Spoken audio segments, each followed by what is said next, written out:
Welcome to OPAG News TV, your number one news channel, bringing you latest news around the globe.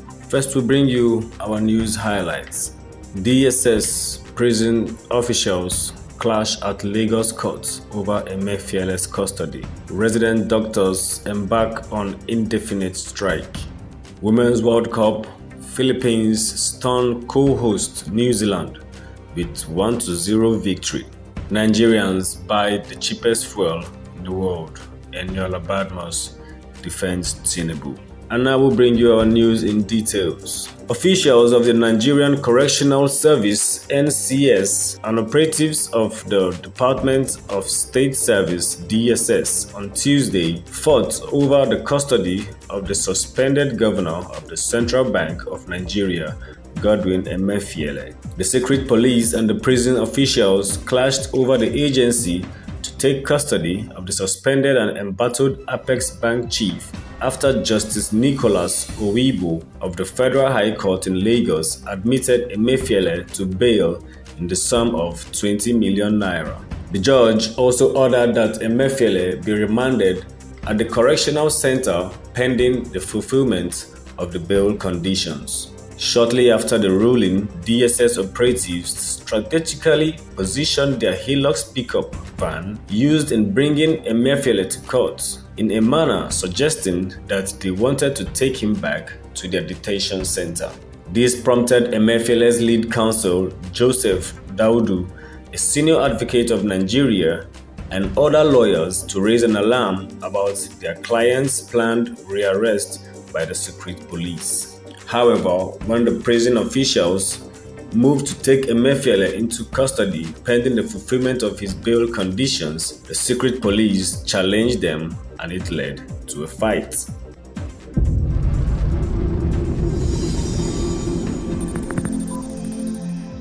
And on our news, the National Association of Resident Doctors has declared a total and indefinite strike action. The occasion revealed this in a statement made available to OPAG News on Tuesday evening. The resident doctors listed their demands to include the immediate payment of the 2023 MRTF, the immediate release of the circular on one-for-one replacement, and the payment of skipping arrears. The strike comes after the association on July 5th issued a 2-week ultimatum to the federal government for the implementation of all its demands. In an attempt to avert the strike, the Speaker of the House of Representatives, Tajuddin Abbas, on Monday held deliberations with the leadership of the NAD behind closed doors. Following the private talks, Abbas promised to meet with President Bola Tinubu to avert the industrial action of the resident doctors and announced the setup of an ad hoc committee to meet with all the stakeholders and address the matter.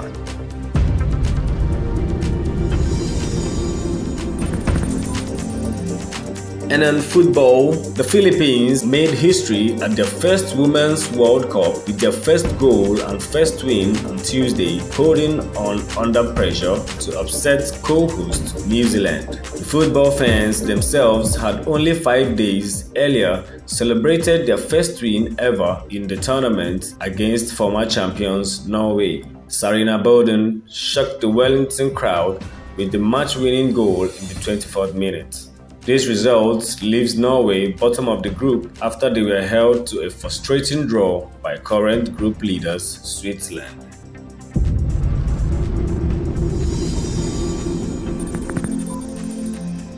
And finally, on our news, Eniola Badmus has stated that Nigerians buy fuel at the cheapest rates in the world. The popular actress shared her stance during an interview on media personality Daddy Free's Instagram live stream. In an attempt to defend President Bola Ahmed Tinubu, she dragged social media users, calling them keypad warriors. In her words, a lot of these keypad warriors do not even have an idea of what subsidy is. It was when they removed it that they knew what the government was doing. Even till now, I think we still buy the cheapest fuel in the world. She went on to state her reasons for her unwavering support for the president, saying, "I believe him so much. I have seen what he has done and what he is still going to do. I've never seen a philanthropist as our current president." Speaking rather passionately, Badmus stated her belief in his leadership capabilities and reinforced her support for him because he gives freely. And thank you for tuning up to our news today, and do stand by for more news updates.